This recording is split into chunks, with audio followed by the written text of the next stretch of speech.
मित्रांनो, मुंबई पुणे दरम्यान नियमित प्रवास करणाऱ्यांसाठी एक आनंदाची बातमी आहे. मुंबई पुणे द्रुतगती महामार्ग सिग्नल मुक्त करण्यात येणार आहे.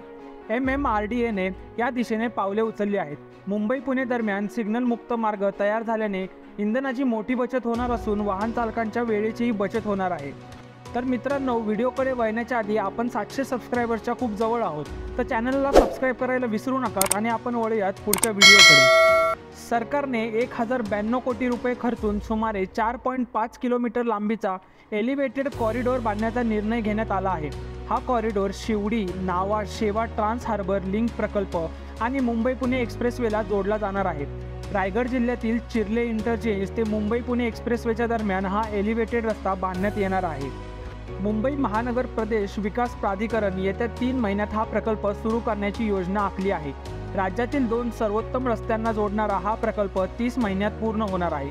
सुमारे 4.5 किलोमीटर लांबीच्या कनेक्टरच्या बांधकामासाठी सुमारे 1092 कोटी रुपये खर्च केले जाणार असून प्रकल्पाच्या बांधकामासाठी निविदा प्रक्रियेद्वारे कंत्राटदारांची निवड प्रक्रिया सुरू करण्यात आली आहे. जून अखेर कंत्राटदारांची निवड केली जाईल. MMRDAच्या एका वरिष्ठ अधिकाऱ्याने दिलेल्या माहितीनुसार कंपनीला निविदा प्राप्त झाल्यापासून 3 महिन्यांच्या आत काम पूर्ण करावे लागणार आहे. यामध्ये पावसाळ्याच्या दिवसांचाही समावेश होतो.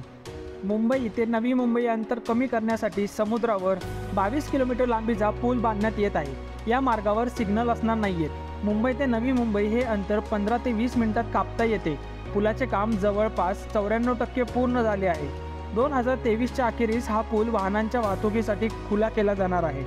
येथे हा पूल येत असल्याने वाहनांना वाहतूक कोंडीचा सामना करावा लागू शकतो. या समस्येवर मात करण्यासाठी MMRDAने MTHLला थेट मुंबई पुणे एक्सप्रेसवेशी कनेक्टरद्वारे जोडण्याचा निर्णय घेतला आहे.